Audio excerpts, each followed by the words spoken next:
Soir, nous allons donc continuer à parler des faits d'histoire, puisque nous sommes le jour de la libération. Le 8 mai 1945, les massacres de Sétif. Le 8 mai 1945, alors que la France entière chante la capitulation de l'Allemagne nazie, de l'autre côté de la Méditerranée, des milliers d'Algériens qui ont participé à cette victoire se rassemblent dans les rues de Sétif afin de déposer une gerbe au pied du monument aux morts de la ville, tout en revendiquant le droit à l'indépendance de leur pays. Un drapeau algérien est levé par un jeune homme de 20 ans, aussitôt abattu parce qu'il refuse de le baisser, tout comme le maire de la ville qui tentait de s'interposer. Dans la fusillade qui s'ensuit, la foule se disperse et s'attaque aux Européens. Elle fait 27 victimes du côté européen. La nouvelle se répand rapidement dans la province, où la population locale, majoritairement paysanne, sort crier sa révolte. C'est le début d'un soulèvement généralisé dans plusieurs dizaines de villages du Constantinois ainsi qu'à Blida et Bourwagia dans Alger, Sidi Bel Abbès dans l'Oranais. L'armée de terre intervient à Sétif, puis dans tout le reste du département, à Guelma et Kharrata. La marine bombarde les côtes et les gorges de Kharrata, les localités du bord de mer comme les Achas, les Falaises et Mansouria. Les insurgés se réfugient dans les montagnes où ils essuient les bombardements de 18 appareils de l'armée de l'air. La répression s'étendra pendant 6 semaines, au cours desquelles la chasse aux Arabes entre guillemets, terme employé par les colons ultras de l'époque fait rage. Elle ne sera pas le fait du seul corps militaire. D'autres interventions de milices, de colons, ultra armés par les militaires et cautionnés par l'administration locale, seront souvent plus atroces et plus sanglantes. Ces événements compteront parmi les plus sanglants de l'histoire coloniale française. D'après l'historien Charles Robert Ageron, les premières émeutes des 8, 9 et 10 mai auraient tué 102 Européens, auxquels s'ajoutent 110 blessés et 135 habitations réduites en cendres. Ces chiffres sont sans commune mesure avec l'ampleur de la répression coloniale. Le nombre des victimes algériennes est toujours sujet à débat. En juillet 1945, le ministre de l'Intérieur Tixier prononçait un discours devant l'Assemblée nationale, évoquant la mort de 1500 personnes. Le journal algérien, Le Populaire, dans son édition du 28 juin 1945, parlait de 6 000 à 8 000 victimes. Le gouvernement algérien revendique, lui, le chiffre de 45 000 victimes. Pour les chercheurs Rachid Mesli et Abbès Aroua du Centre de recherche historique et de documentation sur l'Algérie, la plupart des historiens s'entendent sur le fait que 45 000 est un chiffre exagéré. Il serait plus réaliste de penser que le bilan humain se situe entre 8 000 et 10 000 morts. Chiffre reconnu aujourd'hui par la France. Il faudra attendre 60 ans pour que Hubert Collin de Verdière, ambassadeur de France en Algérie, en visite officielle à Sétif, le 27 février 1905, qualifie cet épisode, quasiment occulté par l'histoire de France, de tragédie inexcusable et reconnaisse, pour la première fois depuis l'indépendance de l'Algérie en 1962, la responsabilité de la France dans ce massacre. Les tirailleurs sénégalais. Vous, tirailleurs sénégalais, mes frères noirs, à la main chaude, sous la glace et la mort, qui pourra vous chantez, si ce n'est votre frère d'armes, votre frère de sang. Je ne laisserai pas la parole aux ministres et pas aux généraux. Je ne laisserai pas, non, les louanges de mépris vous enterrer furtivement. Vous n'êtes pas des pauvres aux poches vides sans honneur. Mais je déchirerai les rires banania sur tous les murs de France. Léopold Sédar Senghor, premier vers de Hostinoir en 1948, extrait de Poème liminaire Le Seuil. À l'occasion du 80e anniversaire de la victoire de 1918, le président de la République Jacques Chirac décida de remettre la Légion d'honneur à tous les anciens combattants de 14-18 encore vivants. L'ambassadeur de France au Sénégal fut chargé de la remettre à Abdoulaye Ndiaye, le dernier tirailleur sénégalais, alors âgé de 104 ans. Mais ce dernier décéda le 10 novembre 1998, alors qu'il choisissait son boubou pour la cérémonie du lendemain. Blessé une première fois en Belgique en août 1914, il avait participé à l'expédition des Dardanelles en 1915, puis en 1916 au combat de la Somme, où il avait été blessé une seconde fois, une balle dans la tête, 4 mois d'hôpital. Il avait terminé la guerre du Verdun en 1918. Rentré au Sénégal, on lui avait dit de retourner travailler au champ, comme si de rien n'était, et comme si rien ne s'est passé. Il n'apprit qu'en 1949, par des tirailleurs sénégalais de la Seconde Guerre mondiale, qu'il avait droit à une pension d'ancien combattant et une pension d'invalidité. Le montant mensuel de ces deux pensions, gelées par le gouvernement français après l'indépendance du Sénégal en 1961, s'élevait au moment de sa mort à 340,21 francs français, 51,86 €. L'administration française lui avait fourni une carte de réduction SNCF. Dans son village sénégalais sans électricité et ne disposant que de 4 points d'eau pour 1500 habitants, ce vétéran de ce que les Africains appelaient la guerre des Français ne possédait pour seule richesse qu'une minuscule cabane de paille et de tôle, une lampe tempête et un transistor. Sa modeste pension lui permettait cependant d'améliorer l'ordinaire de sa famille, qui comptait une trentaine de personnes.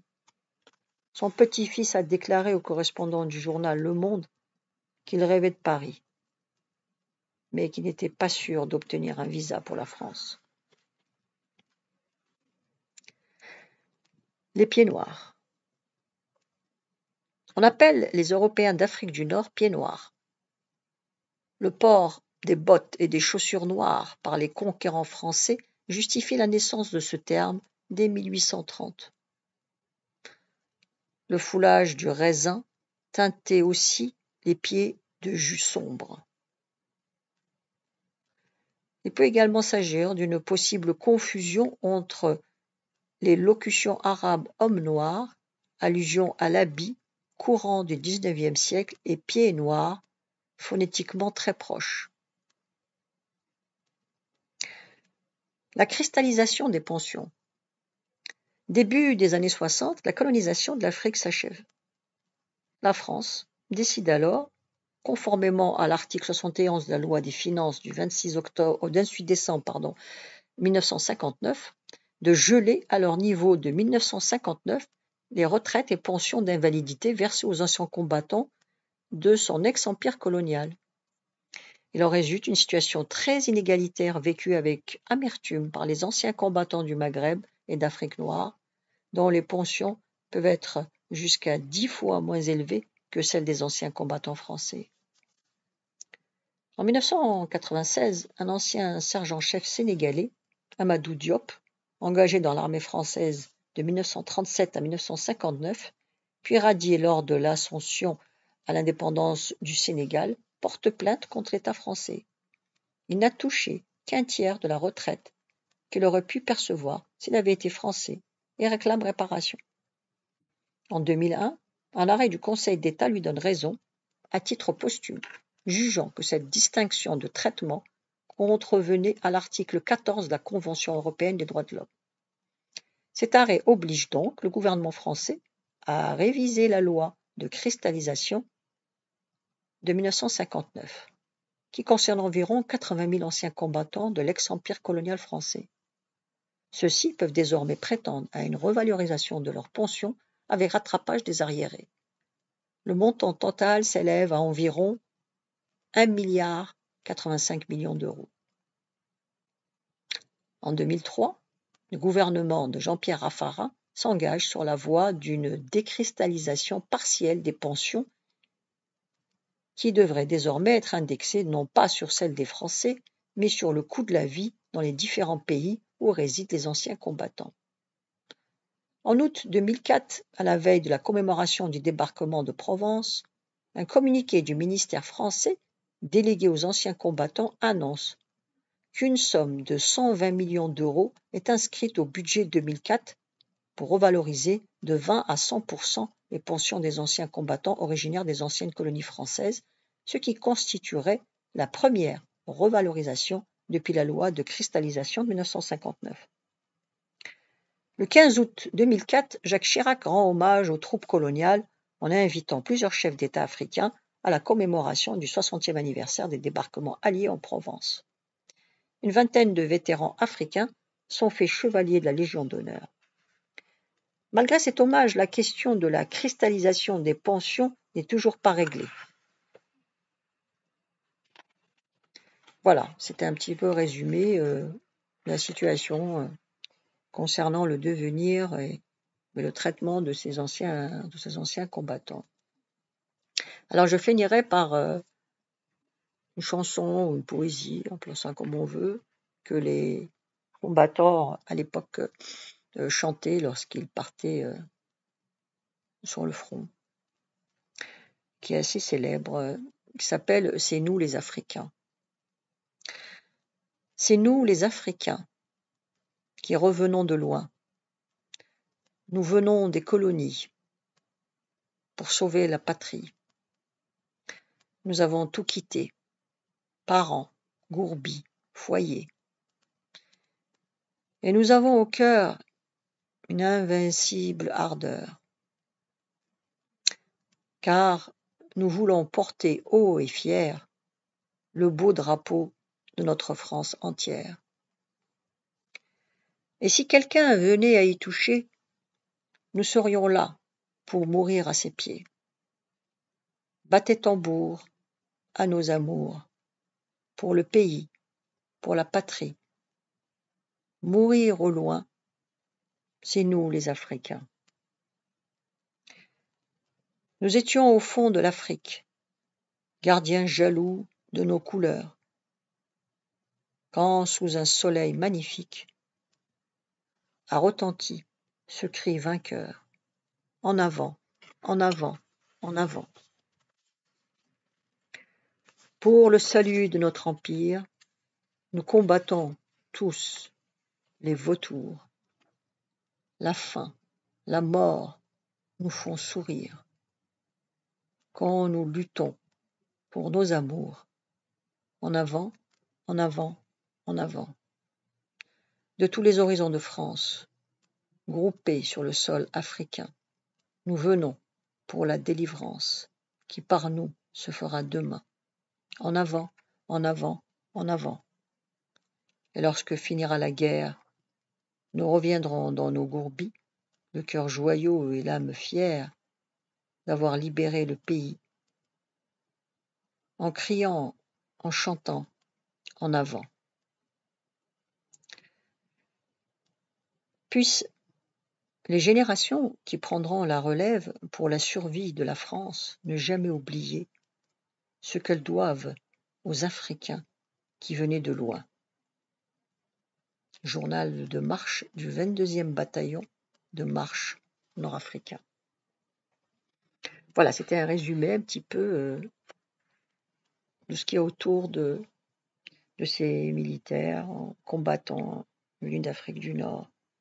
Alors, je crois que c'était important parce que, de mon point de vue, ces personnes-là, notamment avec ce film, pour revenir à ce livre indigène et notamment le film, parce que c'est surtout le film qui est connu avec les acteurs que vous connaissez probablement également.